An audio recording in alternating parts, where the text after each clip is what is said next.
नमस्कार, मैं शालिनी शाक्य और आप देख रहे हैं एसपीएन 9 न्यूज़। स्वागत है आपका आज के इस प्रोग्राम में और बात करेंगे उत्तर प्रदेश की। जी हाँ, उत्तर प्रदेश में बसपा सुप्रीमो मायावती ने एक ऐसा निर्णय लिया है जिसको लेकर सभी पार्टियां भौचक्का रह गई हैं। जी हाँ, आपको बता दें, मायावती ने अपने ही भतीजे के खिलाफ उतर कर कहीं ना कहीं अब उन्हें दो महत्वपूर्ण पद से हटा दिया है। बात करें, उन्होंने कोऑर्डिनेटर पद और उत्तराधिकारी पद से भतीजे को बाहर कर दिया है। उनका कहना है कि कहीं ना कहीं आकाश आनंद अभी परिपक्व नहीं है, मिच्योर नहीं है। ऐसे में वो जिस तरीके के बयान दे रहे हैं, जिसको लेकर कहीं ना कहीं बसपा को खतरा हो सकता है, बसपा पार्टी को नुकसान झेलना पड़ सकता है। आपको बता दें, आकाश आनंद 2017 में लंदन से अपनी पढ़ाई करके राजनीति में सक्रिय हुए थे। 2019 में मायावती ने उन्हें ये पद सौंपे थे। अब ऐसे में खुद मायावती उन्हें राजनीति में लेकर आई और फिर अब उन्हें राजनीति से बाहर कर दिया है।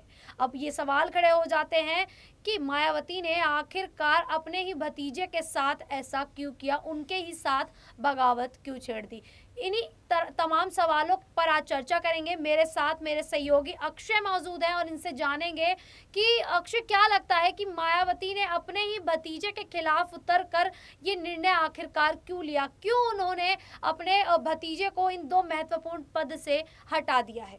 देखिए शालिनी, सीधा जो इसका जवाब जहन में आता है वो लगता है कि आकाश आनंद का रुख।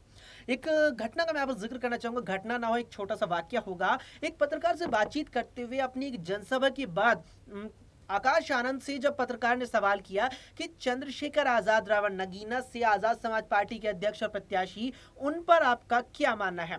जवाब के तौर पर जब आकाश आनंद बोले तो कहते हैं कौन कौन चंद्रशेखर, मैं नहीं जानता ऐसे किसी नेता को। इसके बाद चंद्रशेखर पर एक और सवाल आता है। फिर वो कहते हैं कि चंद्रशेखर आजाद रावण जैसे लोग जो हैं वो पंचायत का चुनाव भी नहीं जीत सकते, चले हैं लोकसभा लड़ने।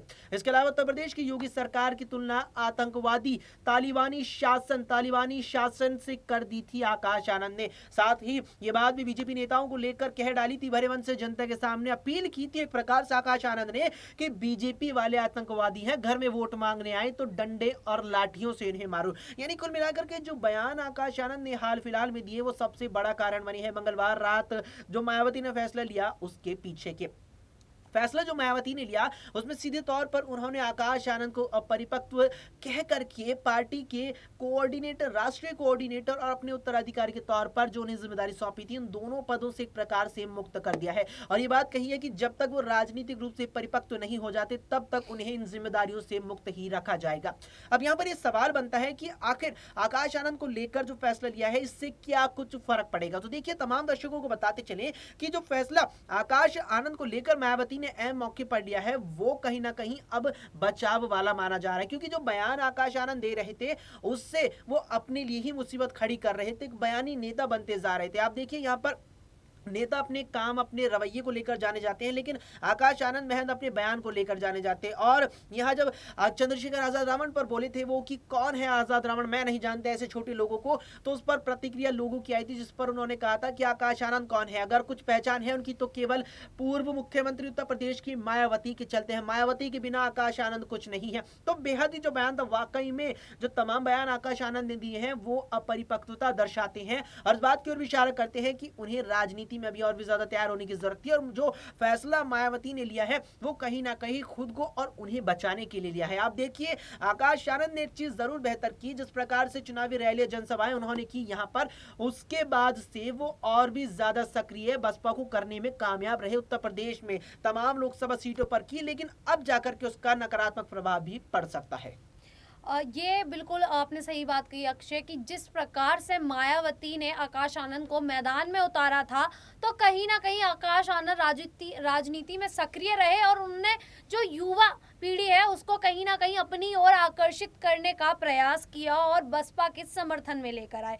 अब ऐसे में एक सवाल ये भी खड़ा हो जाता है कि जिस प्रकार से मायावती ने अब आकाश आनंद को इन पदों से हटा दिया है, राजनीति से बाहर कर दिया है, तो जो युवा पीढ़ी आकाश आनंद को पसंद कर रही थी, जो युवा पीढ़ी उनका समर्थन कर रही थी और कहीं ना कहीं उनके जरिए बसपा में शामिल होती नजर आ रही थी, तो अब क्या बसपा को उनका साथ छूटता नजर आएगा? क्योंकि जिस प्रकार से आकाश आनंद को बाहर निकाला है, तो जो उनके समर्थक हैं वो कहीं ना कहीं उनकी बुआ मायावती के खिलाफ ही जाते नजर आ सकते हैं। तो इस पर क्या लगता है कि मायावती को एक बड़ा नुकसान भी झेलना पड़ेगा आकाश आनंद को बाहर निकालने इस से? बात की संभावना शालिनी मुझे कम नजर आती, क्योंकि आकाश आनंद ने जो माहौल बसपा के समर्थन में युवाओं के मनों में बनाया, जो दलित युवा है या अन्य समुदाय से आने वाले युवा थे, वो जुटाने में बहुत हद तक कामयाब जरूर रहे। लेकिन ये बात कि उनके इस पद से हटने के बाद बसपा या मायावती से नाराज लोग हो जाएंगे, ऐसा मुझे बेहद ही कम प्रतीत होता है। क्योंकि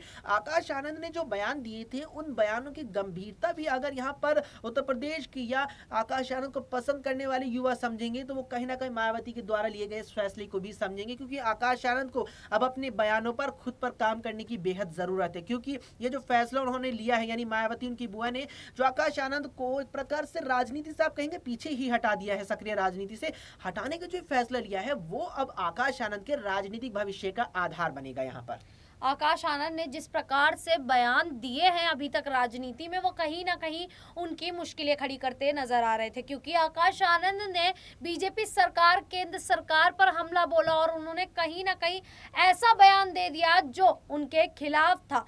आपको बता दें, आकाश आनंद ने एक बयान में कहा था कि जो बीजेपी सरकार है उसको बुलडोजर की सरकार जब बताया गया, तो पीएम मोदी ने विपक्षों पर हमला साधा और उनसे पूछा कि इस तरीके के बयान आखिरकार क्यों दिए जा रहे हैं। तो वहीं आकाश आनंद ने कहा कि बीजेपी सरकार बुलडोजर की सरकार नहीं है, ये आतंकवादियों की सरकार है। अब जिस प्रकार से आकाश आनंद ये बयान दे रहे हैं, तो ऐसे में कहीं ना कहीं ये साफ जाहिर हो जाता है कि आकाश आनंद अभी मैच्योर नहीं है, खासकर की राजनीति में। वहीं दूसरी तरफ अगर बात करें, जब उनसे पूछा गया कि अखिलेश यादव क्या चुनाव हार सकते हैं, तो उन्होंने अखिलेश यादव कुछ ऐसे बयान दिए जो अखिलेश यादव के समर्थन में थे। उन्होंने कहा कि अखिलेश यादव काफी समय से चुनावी मैदान में है, काफी सालों से वो चुनाव लड़ रहे हैं, तो ऐसे में उनका हारना कहीं ना कहीं तय नहीं है, वो जीत ही हासिल करेंगे। तो अक्षय, क्या लगता है कि जिस प्रकार से मायावती उनके खिलाफ उतर गई हैं और आकाश आनंद को पार्टी से कहीं ना कहीं दोनों पदों से उन्होंने हटा दिया है, तो अब आकाश आनंद क्या समाजवादी पार्टी का रुख करते नजर आएंगे? क्या अखिलेश यादव के साथ शामिल होते नजर आएंगे? हाँ, देखिए, इस बात में तो यहाँ जो है वास्तविकता नजर मुझे शालिनी आती नहीं है। क्योंकि आकाश आनंद इस बात को जानते हैं कि अगर राजनीतिक रूप से अब वो अपनी बुआ और वो बहन कुमारी मायावती के सामने खुद को परिपक्व साबित करने में कामयाब रहे, तो भविष्य में वो कमान भी बसपा की संभालते जरूर नजर आएंगे। वहीं अगर वो सपा का रुख कर लेंगे, तो कुछ खासा उन्हें सपा में जाकर के नहीं मिलेगा। उदाहरण में यहाँ पर देना चाहूंगा, अपर्णा यादव का रुख किया यहाँ पर भारतीय जनता पार्टी का, लेकिन अब तक भी खाली हाथ बैठी है। सीट की उम्मीद लगाए बैठी थी, उनके तमाम समर्थक इस कयास में थे, इस उम्मीद में थे कि भारतीय जनता पार्टी कोई ना कोई सा लोकसभा का टिकट जरूर सौंप देगी, लेकिन वो नहीं मिला। जबकि आप गौर करेंगे, प्रतीक यादव, शिवपाल यादव के बेटे को टिकट मिल गया, परिवार के एक और सदस्य को चुनावी राजनीति में उतार दिया गया है, लेकिन अपर्णा अभी तक चुनावी राजनीति में नहीं आई, एक भी चुनाव लड़ने का मौका नहीं मिला है। इसलिए आकाश आनंद अगर इस बात को बेहतर तरीके से समझे, तो ये निष्कर्ष निकलेगा कि सपा में बेहतर भविष्य नहीं हो पाएगा, सपा में बड़ी जिम्मेदारी अदा नहीं कर पाएंगे। अगर यहाँ पर परिपक्व हो पाते हैं, ये वो शब्द है जिसका मुख्य रूप से ट्वीट करते हुए एक्स पर मायावती ने जिक्र किया, अगर इसको कामयाब हो पाते हैं इस मामले में, तो बड़ी जिम्मेदारी ही नहीं, बड़ी यहाँ पर खेला भी उत्तर प्रदेश में बसपा की ओर से आकाश आनंद कर सकते हैं। आकाश आनंद अगर ये बात समझ पाए कि जिस प्रकार से अपर्णा यादव समाजवादी पार्टी को छोड़कर कहीं ना कहीं एनडीए के खिलाफ, एनडीए में चली गई थी और समाजवादी पार्टी के खिलाफ हो गई थी, तो ऐसे में परिवार के खिलाफ जाना अब उनको नुकसान ही देता नजर आ रहा है। तो कहीं ना कहीं आकाश आनंद भी ये सारी चीज़ों को ध्यान में रखते हुए अगर बसपा को ना छोड़कर समाजवादी पार्टी में शामिल नहीं होते हैं, तो उनके लिए ये एक सही निर्णय साबित होगा। लेकिन अगर वो समाजवादी पार्टी का रुख कर देते हैं, तो हो सकता है कि आने वाले समय में जिस प्रकार से अपर्णा को मुश्किलों का सामना करना पड़ रहा है, चुनावी मैदान में नहीं उतर पाई है, तो कहीं ना कहीं ये हाल आकाश आनंद का भी होता नजर आएगा। अब देखना होगा कि आकाश आनंद क्या करते नजर आते हैं। फिलहाल के लिए इतना ही। देखते रहिए SPN 9 न्यूज।